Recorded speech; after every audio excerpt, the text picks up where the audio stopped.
All right. I couldn't be happier for that locker room right now. They're kind of like our mantra has been is just keep showing up, keep swinging. Like stay true to the process, keep the energy, keep the optimism, and eventually the ball's going to bounce your way. And what an insane game in my mind. Like just two kind of extremes. You start off that first game, the first half, and it's like a shootout, and we're moving the ball decently. And then when you got in the second half, I don't think we could have even got a first down. Like we were just struggling up front. They're blitzing us and pressuring us. We had some penalties that were unfortunate that were, moving us back a little bit. But you got to give credit to the defense. The defense was on the field for a lot. They played unbelievable in that second half when it mattered. And that's the first time we've played team football. I know both sides of the ball are going to be frustrated with, the performances at times. But, just to be able to pull that off as a team, man, I applaud everybody in that locker room in this program because we keep showing up, and I was fortunate to get that win. You sit there and look at the performance of where they're at. I thought Tyler Vitt played well. He did. He came out and he was throwing it around. I know he probably wants some throws backs here and there, but, just the competitive spirit of him, and those guys made plays for him too. It was fun to watch, but I ended up giving him a game ball, and I gave Markavian Coleman Binky a game ball as well because he showed up all over the field. But defensively, like in that second half, everybody had their moments. I saw DJ running around. Revels, sitting out the first half, came in and did phenomenal in that second half and brought some juice that really led to our victory right there. But, I just love seeing the celebration and the smiles of that team because, they're going to keep showing up. They've been through a lot of ups and downs, a lot of unfortunate things with COVID protocols and injuries and the ball not bouncing their way, but they found a way to pull this one out. So I was proud of them. We talk about every week's a new season. Every week, you got to enjoy it while it lasts, but we got to strap it back up again and do it again because this league is pretty wild, man. I'm expecting it to be just another gut-wrenching, game next week, where we're going to have to be able to step up and rise to the occasion and play. We still got 3 more games left. Just proud that we got that victory today. So, questions? With Tyler Vitt, it seemed like more of a balanced attack for the offense this week as opposed to the run-heavy offense last week. Was that kind of just based on the opponent you had, or did you think Vitt was a little more comfortable after 2 weeks of repping with the first team? Yeah. I thought last week was a very unique team, just how they played. This team played us a little, way more aggressive than what, Louisiana Lafayette did. But, we knew that we had to establish a run versus Lafayette, and we did it at times. In this game, we felt like we can be more aggressive with the pass plays. Vitt, there was a lot of opportunities for RPOs as well, and Vitt took advantage of them at times, I thought the run game was kind of sporadic at times in the second half, which caused us to, be in the pocket a little bit more and miss a couple throws here and there, a couple drops. Kind of the execution got a little sloppy in that second half on the offensive side. But just watching him come out, Vitt, just, being able to run the ball, I thought Jeet ran well. He was the one that kept, I keep replaying the game right now. That's what I kept seeing is Jeet running around pretty well and hitting some big plays. But, what happens with that offense at times, man, we get some unfortunate just, holding penalties, and we had some false starts with some things with the snap canes on quick count because of move calls, and so we end up 3 and out, and then it's like a long drive, it's like 3rd down and 20 or 3rd down and 15 or 3rd down, because we're either moving forward or we're going to have something that's kind of detrimental at times to put us back. But overall, I thought the O-line played well. They did a good job establishing the run. That put Vitt in some situations to execute, and I thought Barbie made some plays. I thought JB had some plays too, and then I saw TJ make some, and everybody kind of had their moments, so I was kind of proud of them all. Coach, looking at the stats, you guys had about the same yards. You had more turnovers, less 3rd down conversions, and less red zone scores. How did you come away with this win today? We had more explosive plays in the first half, and we played team football in the second half. That's what it comes down to. That's a good offense. They've got some energy right now, and you can tell that they've moved the ball on a lot of teams, and Rich Rod does a great job, But the quarterback run game, the kid made some plays. I thought we hit him a ton. We took our shots at him when we could. But you can look at all stats, and stats can be skewed in a lot of different ways, time of possession, it was bad for us in the second half. It was actually bad for us in the entire game, but we were scoring pretty quickly in the first half, and then they never had a drive that they just went right down the field and scored. There were some busted assignments on 3rd downs. There were some times that, that they converted some pretty closely and went for it on fourth down on certain occasions. But, stats are always like, I always laugh at them at times, like you gotta end up looking at how the game actually played out. And it came down to, we jumped out in a lead, kept the lead to at one point, and then like the defense kind of held us in, and then we ended up ball controlling and managed the game from there and ended up, coming out with a victory. So, however the stats are, we ended up coming out with a win, and that's all that matters. Coach, in the weeks past, Martial Barbie was 2 catches for 37 yards. Today he's 5 for 102. How important is it to get him going early and often? Yeah, Barbie's a special talent. We're always going to take our shots at him. The Lafayette game's kind of an anomaly right now, but like if you look at where we're at, we took our shots at JB and Barbie, and he made some back shoulder catches. He made some critical catches in critical situations on third downs, but Barbie is a guy that you guys have seen him make plays, and from like last year he was an unknown. Now everybody knows about Barbie, so there's going to get soft coverage, they're going to get a bracket coverage. They're putting 2 on him the entire time. That opens up JB. And then they started bracketing JB a little bit and putting some more guys over him, and then that opened up Barbie. That's kind of how the thing works. And then when they start to bracket both of them, then the run game pops even better. So there's I think that with the threat of JB and Barbie right now has really opened up our offense a little bit more. So, but I'm with you. We got to get Barbie going, early in the game as much as possible. And one more about on the offensive side. Kyle Hergel, he's played the most snaps among all your offensive linemen. He's also allowed the fewest sacks, and he only has 1 penalty to his name. What are some things that you see day-to-day that lead to the consistency that we see on Saturdays? Yeah, I'm telling you, the approach that kid has is phenomenal. Like, he's changing this program. Like he's a guy that he loves this game. He puts everything that he has into it. He's too, we're a morning practice team, and he's in here like at 5 o'clock getting ready for a 7:30 practice, 7:30 team meeting, He puts a lot of time into his body and lifting. He's one of the stronger guys on our team. He studies tape all the time.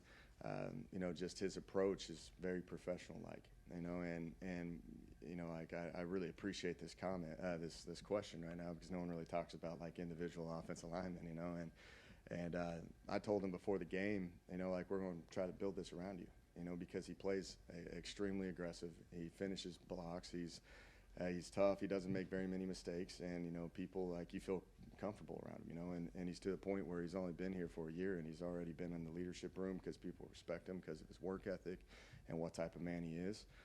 So just really proud to actually be talking about Kyle Hergel in a press conference right now. So appreciate it. Jake, you guys the defense had given up, I think it was like 9 out of 11 third downs in the first half, and I think it ended up 11 out of 22. What adjustments did you all make at halftime to shore up the third and fourth down defense? We got them in longer situations in the second half. They were very methodical in what they did. That's why the time of possession was there, and they got to third and short, and they kept converting it. And then when we did get them into a third and long in the first half, they did switch verts and hit, and we had a busted assignment right there. Which we haven't been busting much this year, what I saw too is our guys were in position. We had a ton of missed tackles, and I think you guys see it too. They're in position, and then those guys made some plays at it. But then you get into the second half, and you're forcing them to throw the ball, and that's not what they're comfortable doing. We were able to get a pass rush. I thought we were disruptive. I saw Isaiah Nixon back there, and Jordan Revels, and Savion was back there as well. There's a lot of guys. Binky showed up a ton. And that allowed us to play coverage, a little bit better. So really the third downs has kind of been our Achilles heel as a defense. But just to see them make those stops when the game mattered at the end is very pleasing for us because we were pretty fired up for the defense to win a game for us.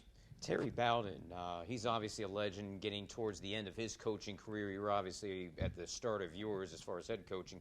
What do you learn from a guy like Terry? Talked to him before the game, after the game. What do you learn from him that you can use as your career continues to grow? Yeah, I've known Coach Bowden for a long time now. He's really from West Virginia. He always would come around. His dad coached at West Virginia. He was pretty much raised in West Virginia. When he was the head coach at Akron, and I was at Oklahoma State in 2010, he flew his whole staff out, and we installed our offense with him. And he ran our offense, at Akron, and we had a lot of dialogue with that. He came down, he's really followed around Dana Holgerson, and then I've just been fortunate enough to be around him, at that time. And just our time spent in West Virginia, he's just got a lot of insight. He's an older coach. I think this is his 26th year of head coaching. That's pretty impressive, just to be, coaching as a head coach for that long. And he's seen it all. Like that, just the way he handles himself, the way he talks. It's just you know how I am. Like I'm a guy that's always looking for something, and the wisdom of that man is pretty unique because he's literally been anywhere and everywhere, and he's built programs, and his father was obviously one of the greatest coaches of all time. So he's got a lot of insight. So I always enjoy having my conversations with Coach Bowden.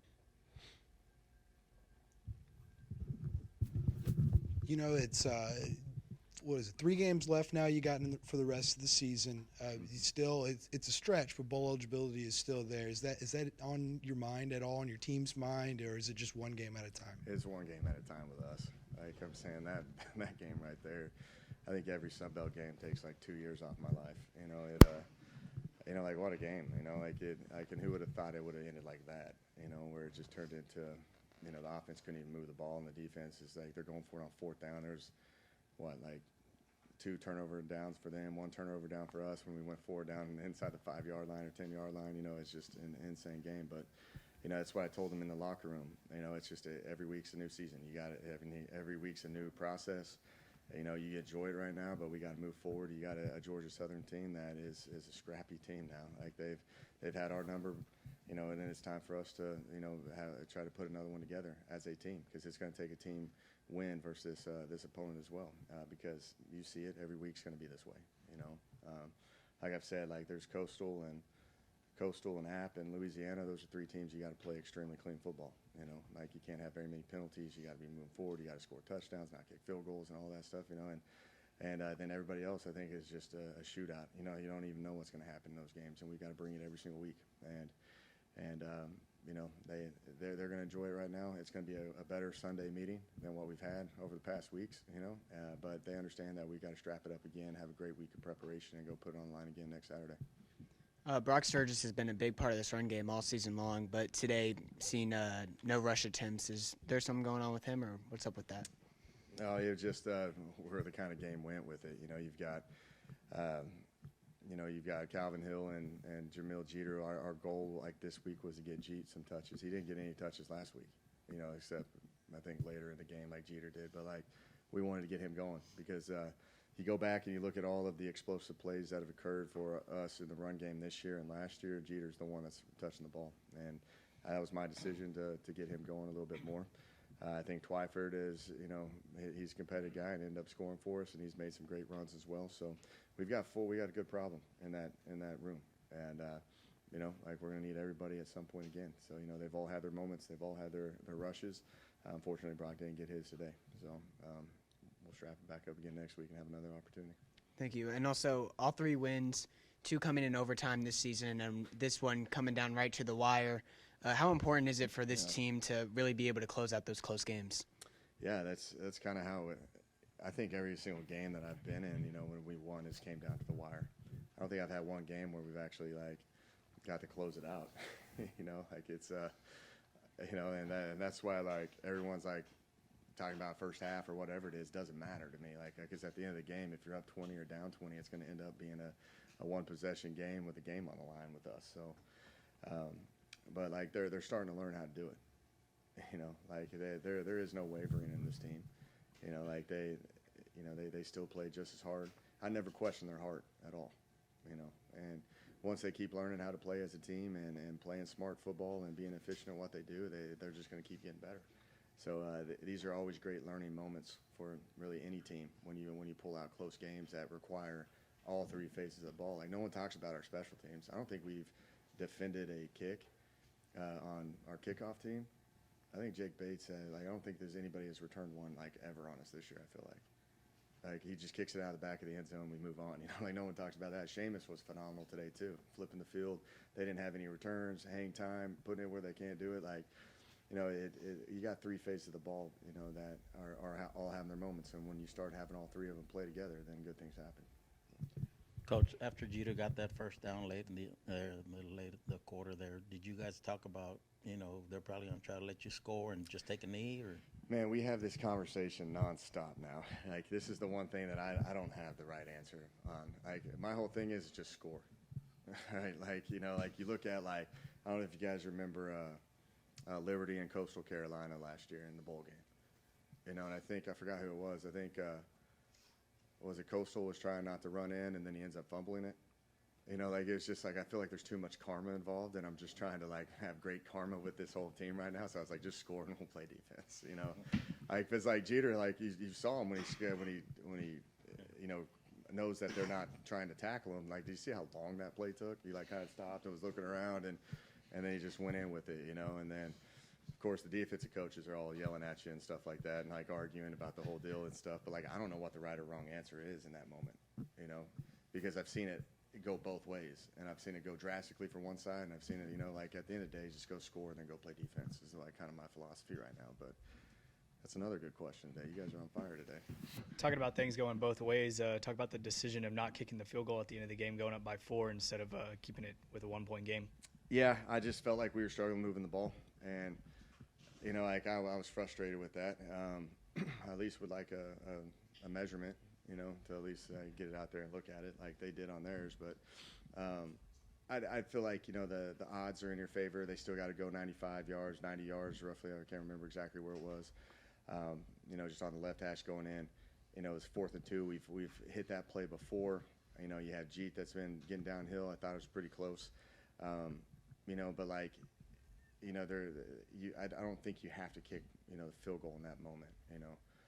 Because they still got to go. The defense was playing all right, you know, and you know the field goal, like if they score, then you're in a whole nother element of things. So like that was our approach. We're confident in that O-line and the running backs. We normally get those. We went forward, and you know the defense, you know, stopped them. We got the ball back and ran it out. But yeah, there's a lot of discussion about that. There's a lot of you know analytics behind that. But the analytics say to go for it. You know, so I can blame it on analytics if you want to go that way. But I just thought the feel of it was to go for it. Did the ref not like your suggestion for dinner or something? I talked to our team about a 3-second reset. You know, good, bad, and different. You have 3 seconds of reset, and you move on to the next play, and I did a very poor job at that on that one right there. Yeah, that's a whole nother topic. You know, no McBride today for the second week in a row. We saw him dressed out. Was he a healthy scratch, or what's his status? He's good right now. You know, he's still in pain a little bit, but you know, just where Vitt was in the first half, and then in the second half where we couldn't get any rhythm going with kind of some stuff. It was just kind of like, let's just let Vitt, like who's still got a really good feel for the game, finish it out. We had thoughts about playing them both. We did. You know, and I think that's gonna, you know, you're probably gonna see them both in the future. You know, because Brady's played, you know, a lot of ball, and he's done some really good things for us, you know, and, you know, unfortunately his injury has kind of been one of those nagging deals, but, like, with time, he's going to be healthier, so he's going to be even healthier next week. So, but, like, I think he's ready to roll. He had a good week of practice, and you'll probably see both of them in the future. Talking about Vitt, I mean, he protected the ball really well today. Talk about that a little bit, about that and what that means for the team and the offense going forward. Yeah, turnovers, you know, that's kind of been our Achilles heel on offense, you know. You know, Vitt took care of the football. You know, there were some close ones in there that got deflected, and the ball bounces way at times. But, you know, you got to be able to, you know, take care of that football, and Vitt does a really good job at that. Like, Vitt's awesome, man. Like, he's a great teammate. He's one of our team captains. The way he, you know, he's looking at me. He's like, man, we just got to get something popping right now. You know, like just the optimism that he has, and just kind of the reality of how the game's going. You know, just proud that he got a win, man. I think he's had a few wins versus ULM. You know, I know 2 now. I don't know if he did one in 2019. We lost in 2019 to him, but, you know, just happy for that kid. Hey, Coach. So you guys were able to sack the quarterback 4 times, and Tyler Vitt wasn't sacked at all today. How would you describe the offensive line and the defensive line's overall performance? Yeah, I thought the defensive line, when getting Revels back in that second half was very big for us because he was very disruptive and he was fresh and was fired up. Like Revels loves the game, man, and I just love how he plays it. So it was just good seeing him going out there and competing. And just Isaiah Nixon was showing up. They were all showing up there, you know, and we hadn't had that much this year. And it's just that's kind of where the game was won and lost in my mind, you know. And I thought the O-line did a decent job for us. you know, especially in the first half. I thought we probably want some runs back there in the second half and consistency, but for the most part, we had a clean pocket. Allows Vitt not to turn the ball over at times. You know, he's not under duress. If you go back to like the Georgia State and the Louisiana Lafayette games and even Troy, you know, like that defensive front got after us pretty good in the pass game, and like, you know, Brady was scrambling for his life the entire time. You didn't have to see that with Vitt, you know, and that was comforting for me. That allowed me to call the game the way it should be called. And have some variety of some things and run and RPOs and screens and all that. So that was pleasing. But, yeah, that's a pretty good call right there, is that the game was won and lost in the trenches right there. I was proud of the defensive line and the offensive line. You know, I think we had over 200 yards rushing. You know, they had a pretty solid performance up front.